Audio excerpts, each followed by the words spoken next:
My mother's into digital photography at the moment. You're joking. How old are they? She's 70, he's 74 in February. Right. So she takes... remember, Julie's frightened of her. Mm-hmm. So we've been there about 10 minutes. And my mother says, here, I'll take your picture. And it's like, snap. And we're like...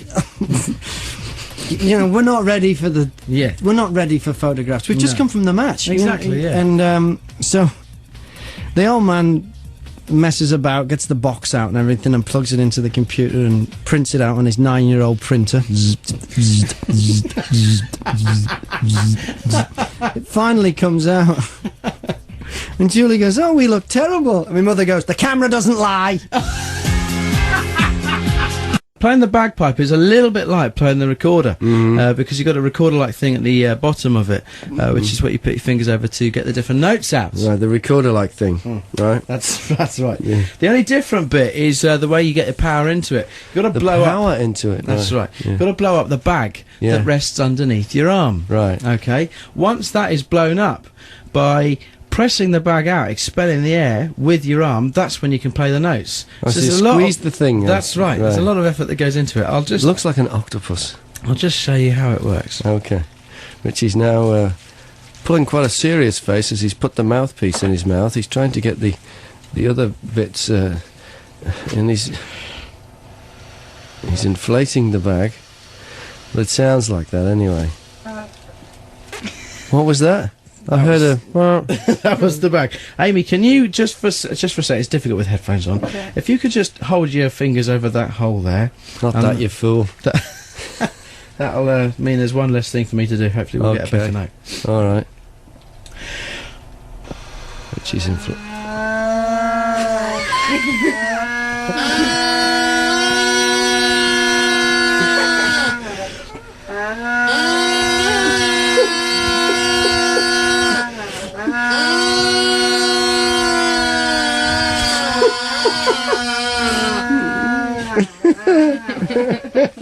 It's alive. CCRFM. I went to the Fleet Air Arm Museum. Where's that? At Yeovilton. All right. On the way in, there's 2 ship's anchors, and it says from HMS Eagle, which was an aircraft carrier that was decommissioned in 1972. And we drove in, and I said to Julie, I said, I've been on that. She went, HMS "What?" Eagle? Yeah. When I was about, I don't know, I must have been 6 or 7, HMS Eagle came to Liverpool. And my dad took me, because they had like this open day where they took tours of people on it. Now, when we got there, the queue to get on, because it's free, the Navy take you around, it's free, and so the queue is like a mile long. So we're in this queue. Now, here's my memory of it as a child. Yeah. But as an adult, I think I've worked out what was going on. My memory of it as a child is we're stood in this mile-long queue to go on this aircraft carrier, and me dad recognises one of the sailors. He knows him. Cool. And he takes us on a back way up a different gangplank, through some mess rooms, over some bulkheads, and into the bit where the public came out at the end of the queue. So you skipped the queue? And I was like, wasn't it lucky that me dad actually knew one of the sailors? Yeah. That's my child's brain. My new adult cynical brain goes, there is no way my old man knew one of the sailors from HMS Eagle. Money's changed hands, haven't they? Ray and Mack in the morning. We're all ready, yeah. Right, you've got the flan? Yes. So you've got the flan base and you've filled it up with the squirty cream? No, I've got the cream Oh, here. right, You ready? Right, you need to prime it then. Prime it, yeah. Right.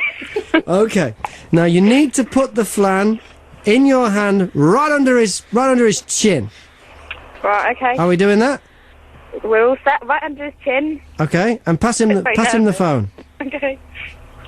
She's a bit feisty. Yeah. Oh yeah. Oh yeah. Okay. Are you ready to play? Yes. Okay, David, this is your big chance. Richie's going to ask you 3 questions. Get all 3 right, and they're really easy questions. Get all 3 right, and you get the circus tickets. Spanish Circus, Camper Park Arena. Get 1 wrong, and Emil will chuck that pie in your face. I understand. Okay, here we go. Question number 1. What holiday is celebrated at the end of the week? Easter. Easter. See, I told you they were easy questions. Nothing to worry about. Very good. 2 more to get correct for you to get these tickets to the Spanish State Circus. Question number 2. Which big football tournament is taking place this summer? The World Cup. World Cup. So you've just got to get this one. It's a formality, really. You're on a roll. Get this one right, you get the tickets rather than the fly in the face. Question number 3. Iran announced yesterday that it had joined the nuclear club, but who is the president of Iran?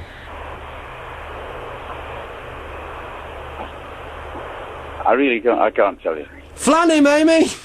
The answer was Mahmoud Ahmadinejad. It's on the tip of his tongue. I'm sorry he didn't get the ticket.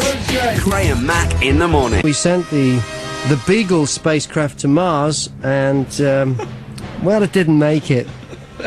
It got lost. No one knows what happened to it. But that's not going to stop Britain's space plans. No. We're going back to Mars. Unfortunately, it's the same team that lost Beagle. Yes. So, the name of the new probe? Bridget. Bridget. Bridget has landed. Now, there are pictures of Bridget. Yeah. Bridget looks like a six-wheeled pram.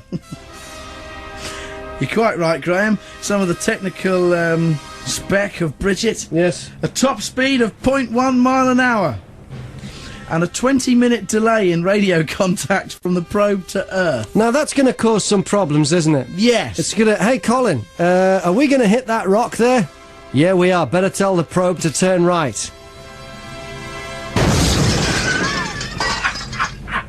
2CRFM's Breakfast. I bought a golden ticket, a Big Brother golden ticket.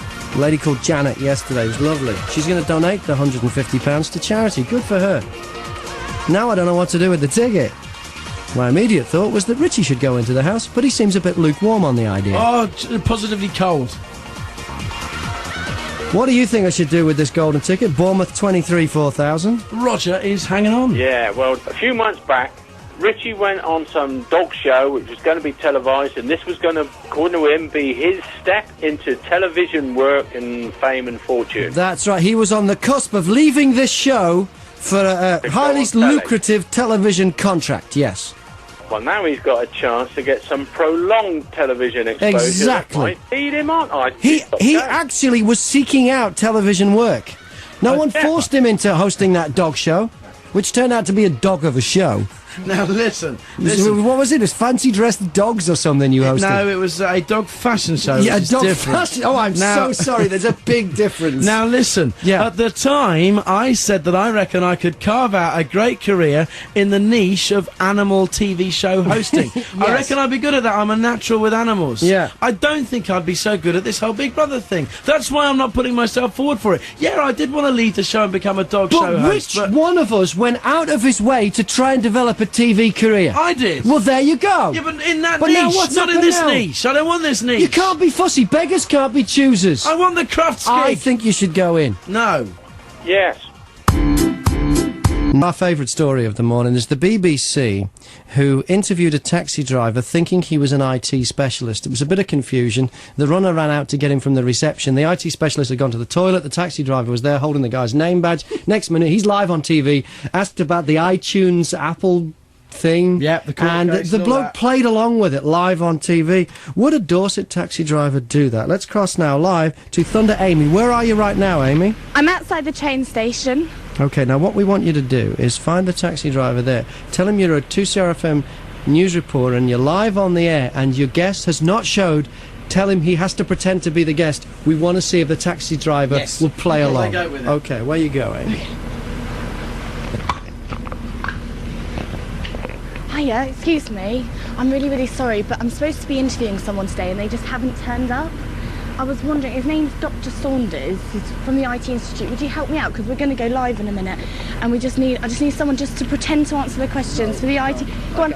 Well, 5, 4, 3, 2, 1. Hi, Graham. I'm with Dr. Saunders from the IT Institute. You okay today? Yes, thank you. Oh, brilliant. Dr. Saunders, were you surprised by the verdict on Friday? Not really. Not really? Not me? That's fine, that's fine. Well, do you think more people be downloading now? I would think so, yes. Yeah? Why do you think this is? Well, if they can get away with it, they're going to do it, aren't they? And is this the way the music industry is progressing now? Unfortunately, yes.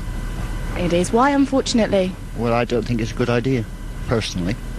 But Dr. Saunders, you're from the IT Institute. So, still doesn't... my own opinion is my own opinion. He's doing very... Wind up the interview, Amy. Thank you ever so much, Dr. Saunders. I really appreciate you talking to me today. Graham, this is Amy outside the train station in Bournemouth for 102.3 TCR FM.